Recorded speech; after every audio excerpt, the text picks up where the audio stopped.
Hi. So thank you for having me here today. It is a pleasure to be spending this day, this afternoon, with you.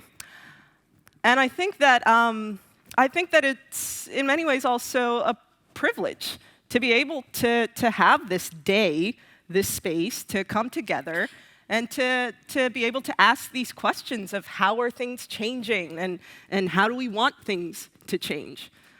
And I think that, just in general, when we start to think about change, a good way to try to get a sense of how things are changing is by paying attention to the types of new questions you start to hear being asked, whether those are questions in your immediate world or whether they are just questions in the world at large.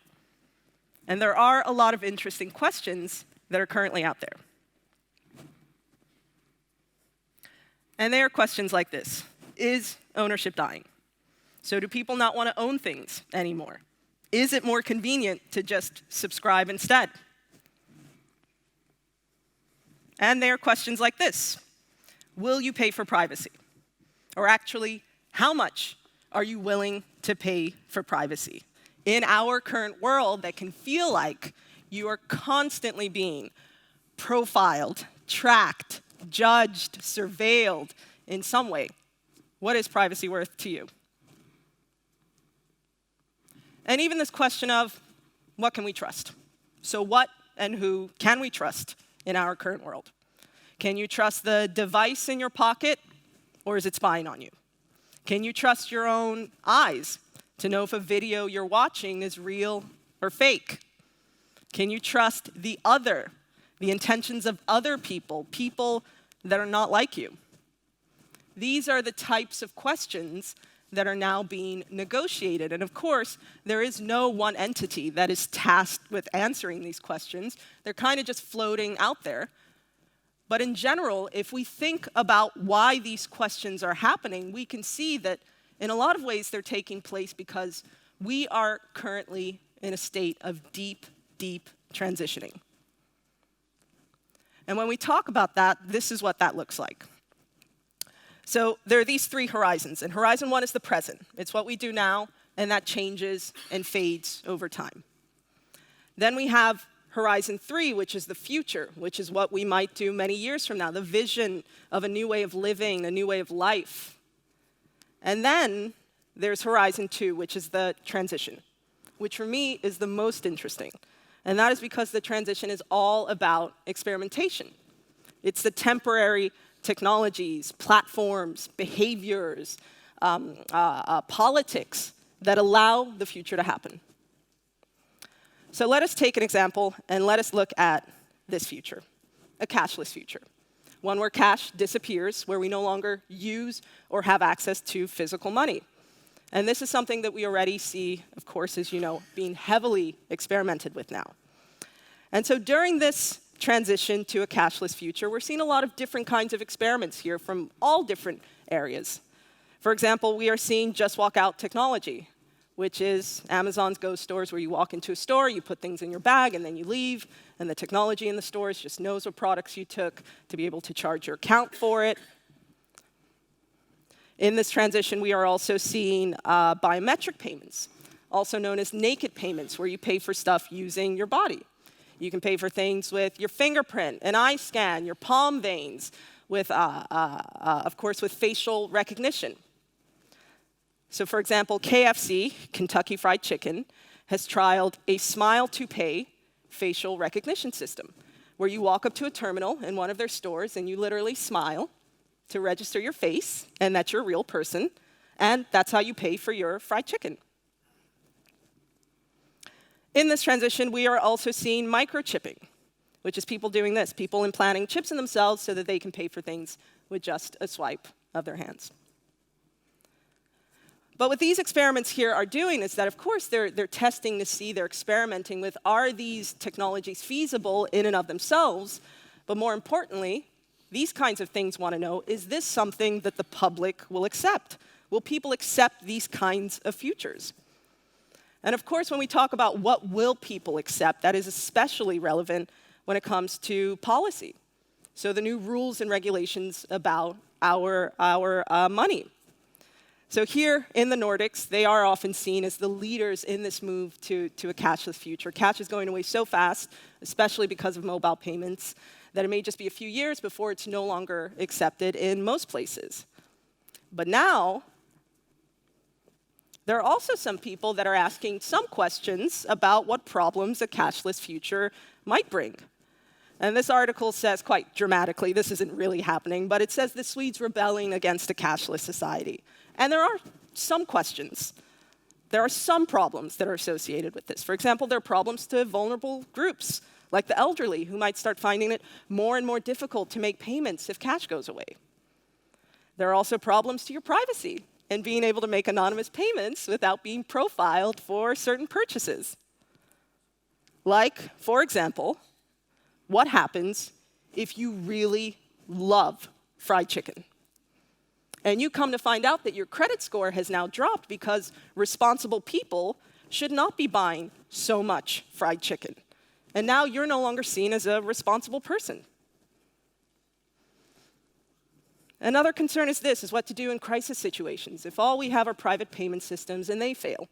So should the state come in and issue its own digital currency, an e-kroner, to replace paper money so that they can try to mitigate some of this stuff and try to protect people from some of this kind of stuff? And the thing is, you don't have to be a banker to know that the future of money, of how we transact, will touch so much of our lives and will have huge consequences, and therefore it is an important thing to watch in its transition. And the thing is that some of these things here, they might end up being the future, but other things here that we were working towards that we just thought would happen might never actually take shape because we find a new alternative as we experiment through this transition. But what is most important, absolutely most important, is that the transition is what allows us to grapple with new frictions and to ask new questions about how it is we want to live, about how it is we want to innovate, and about how it is that we want to design for change. And of course, this question that we've been talking about, whether we want a cashless future or not, this is just one of the several new questions that are now being negotiated. Another one of those questions is this: is ownership dying? So is it? Do people not want to own things anymore? This is definitely a belief that many companies have now, and this belief is part of what is driving the subscription economy. So the subscription economy is many things, but one of the best examples out there of it, to me, is this, is babies. I know you don't get to subscribe to different babies, but you do get to subscribe to a service that lets you clothe the baby you already have with Viga. And Viga is a kidswear brand. It's been around for a couple of years now, which allows parents to lease children's clothing instead of having to buy new clothes every single time your child grows. So with Viga's service, customers receive a bundle of sustainable designer clothes, and when those clothes become too small for your child, they are replaced with a new package of clothes, one size bigger, and then their clothes are delivered to a different baby. And when that baby outgrows them, it's then delivered to another baby, and so on. And this subscription business model allows Viga to retain ownership of the product, which motivates them to produce in as high of a quality as possible. Because the higher the quality, the longer it will last, and so the many more children can make use of the same article of clothing. So sure, this is a part of the subscription economy. But Viga has also done something really extraordinary, I think, because they have managed to capture people's imaginations in the transition, to tell people that here's a very, very real way to participate in bringing a shared circular future to life. Here are the values that you can rally behind. Yes, it's okay to put your kid in clothes that some stranger baby has worn because that doesn't matter. And that's actually a great thing because the sharing of clothes between families, yes, it saves time and money, and it also leads to a sizable reduction in pollution, and that is a value that we choose to support. And of course, there are countless other and also quite different examples of the subscription economy. You have subscription plans for cars with one monthly fee. You can drive a different Porsche every single day with the Porsche Passport. To subscription plans for interior design, where you have platforms where members can, through their subscription, rent interior design and art directly from designers and artists, so that if you wanted to, you could have a different living room every single month. This could be your January living room, and then this could be your February living room. And Hearth is the name of one of these services. And as you can see, their tagline is changing the way you furnish your space forever. But if we take this idea of the subscription living room, and if we scale it up a bit, then you can have entire subscription neighborhoods or subscription lifestyles. If you think about the co-working space WeWork, where you work there and you play there, then they added WeLive. So now you can live where you work and you play. Then they added WeGrow. So now you can educate your kids in the spirit of WeWork. And it's not hard to find some similarities between this and the company towns of 100 years ago, where one company could, in fact, brand your whole entire existence. So this question of is ownership dying has a number of different angles, which, depending on who you are, you could either find it really exciting and liberating and wonderful, because in many ways it is, or you could also find it, slightly problematic. But what is clear is that how many of us think about our relationships to things is going through some changes. And it is not just about whether we want to own things or not that is changing, but it is also just a general awareness, a general understanding of the way we use our money, the way we make decisions, which is also in some ways changing. And this question that we asked of, is ownership dying?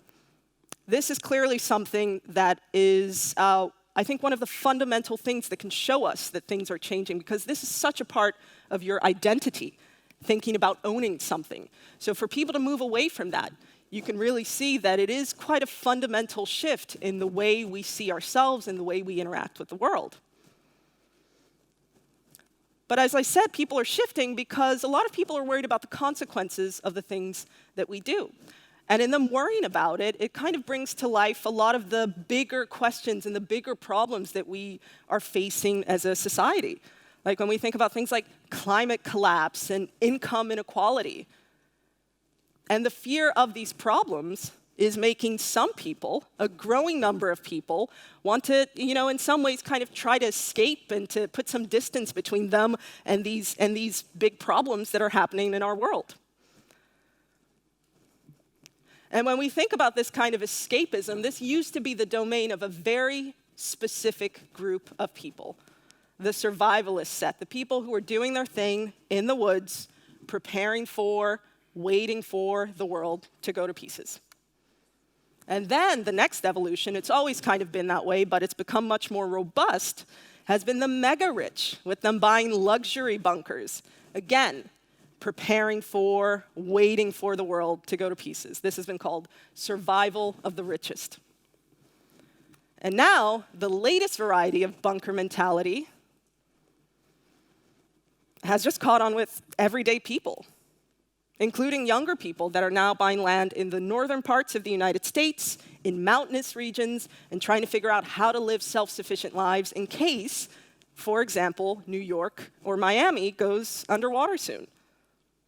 So this sense that things will fall apart in the foreseeable future, and we will need an escape plan or a survival plan to outrun or to outlast the others who are going to be caught up in the mayhem, but not us.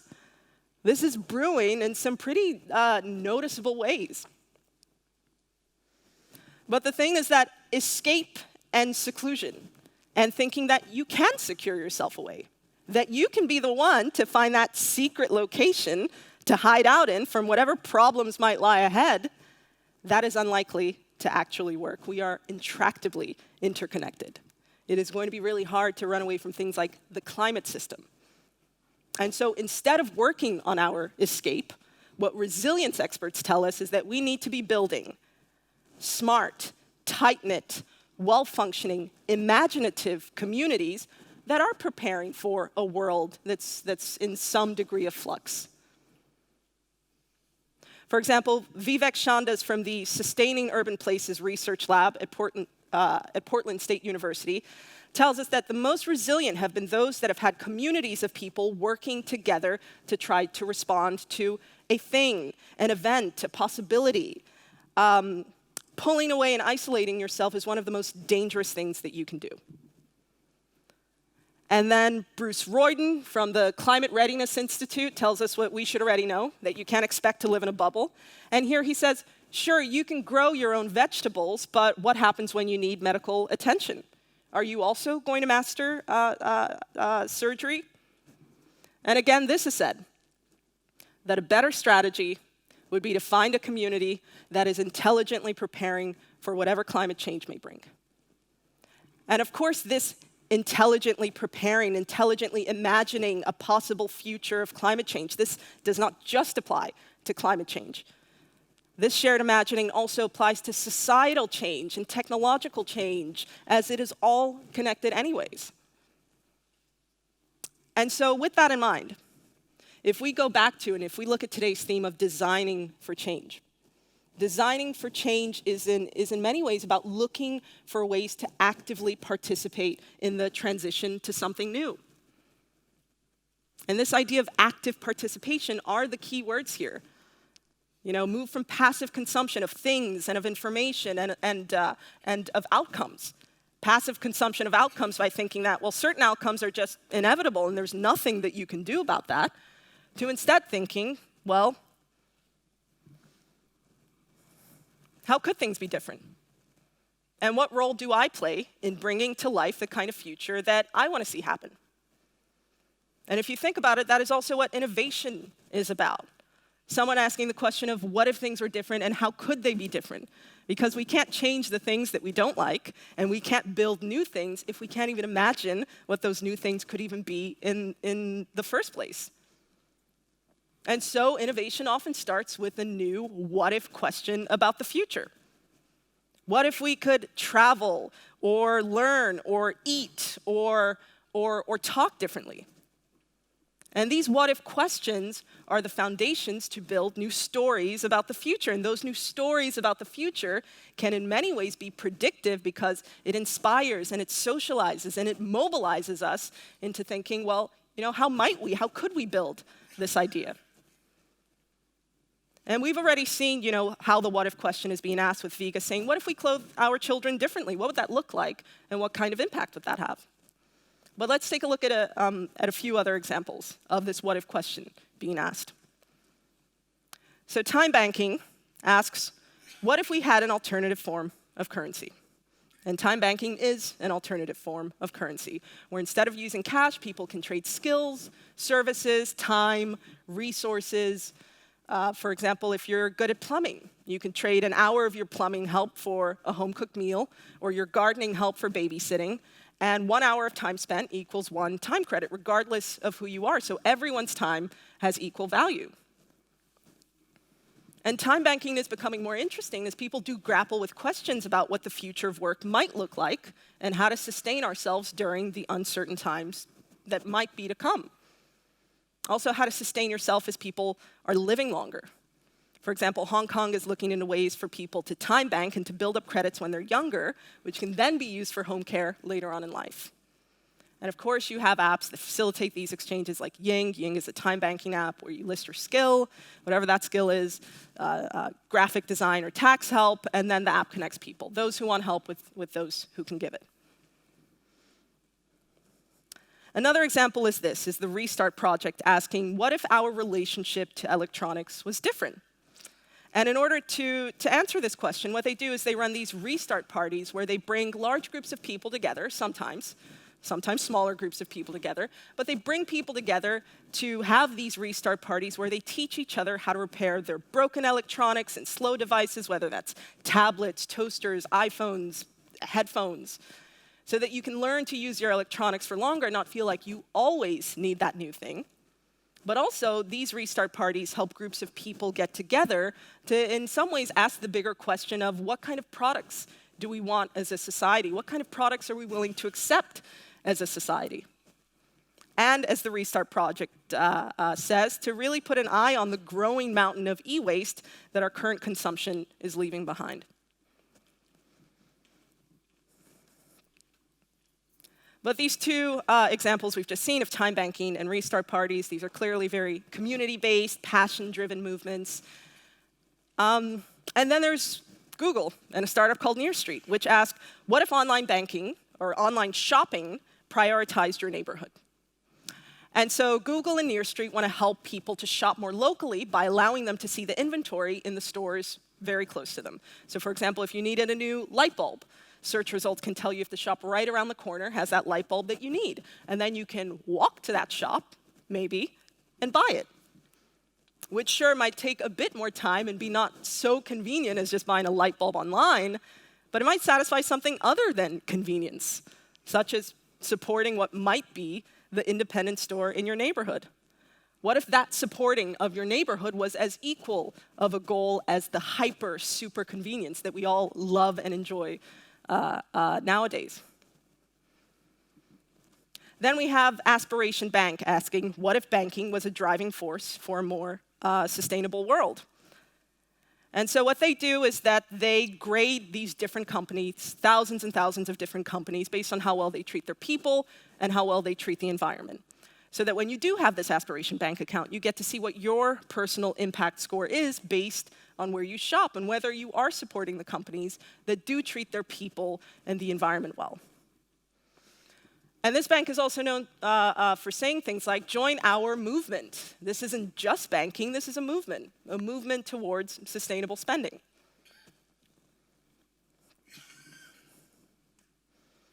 And one last example, since we are here in beautiful, wonderful Copenhagen, and since the city of Copenhagen is known for championing the what if, let us look at an example of that. So this is a new floating island in Copenhagen called Copenhagen Islands. It is the first in a series of experimental public spaces to see how people can use the harbor in new ways, how to bring life to the harbor in new ways. So this hand-built desert island was built using sustainably sourced materials and traditional Danish boat building techniques, and it is supported by recycled plastic bottles. It was released into the harbor, and this piece is now floating around for people to use in any way that they want. Kayakers, swimmers, for barbecues. And the vision, or the goal, is that this will become a whole fleet of portable spaces. A floating stage, a floating garden, a floating sauna. And Copenhagen Islands was dreamt up for two reasons, one local and one global. The local reason was that rapid urban development along the harbor side has started to threaten some recreational spaces for Copenhageners. And this hopes to offer an additional space for life and activity on the harbor. And in a global context, Copenhagen Islands is an experiment in the face of rising sea levels that are creating new challenges for urban environments to see whether something like this could be a response.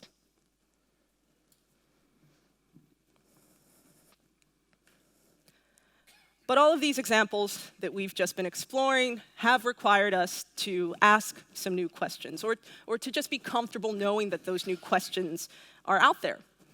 And as I said in the very beginning, there are a lot of new questions that are currently being negotiated, that are currently being asked, whether it's new questions about privacy, trust, ownership, even scarcity. What will remain scarce in the future? And new questions are great because new questions allow us to kind of experiment in some ways as we are in this transition, to ask those new questions and to experiment with new ways of doing things. And experimenting is really a fantastic thing to do because only through experimenting can you collect new data that can show you how to move to the next step. Instead of doing nothing and thinking that, some future that is discoverable is just going to show up one day. But when we are experimenting, we clearly need to know what a successful experiment looks like. And that involves doing this. That involves really having a robust and collective, especially if you are in an organization, if you're in a family, if you're in a community, having a robust and collective idea of what kind of future you're working towards, so that you can work your way backwards to figure out what experiments you need to be conducting here to really push towards that future. And so what I would like to leave you with today is this question of what could success look like? And that is because I think that, in all these examples and all these stories that we've seen, they are in some ways asking new questions about our values, about the way we see the world, about what we think success is. And I think now is the time where we are having mass redefinitions around so many things, around the way we work or how we might work in the future, about the way businesses should run, about what is good masculinity. There's a lot of stuff that is up for redefining right now. And so I think this is a moment, quite a humbling and a useful and a necessary moment for all of us to take to say, are we willing to ask this question of what could success look like? Because we already know what success looks like for a lot of things. And I think that some of those definitions that we've had for a long time, I don't think that they all the way fit anymore. And so now is the time to open that conversation about what could success look like when it comes to the way we work, how we interact with each other, how we design products, build technologies, how we date, how we meet one another. And I think that a willingness to ask this question is one of really the wonderful things or the useful things that can move us from this transition phase that we're in and hopefully into a future that we can collectively think of as better. Thank you.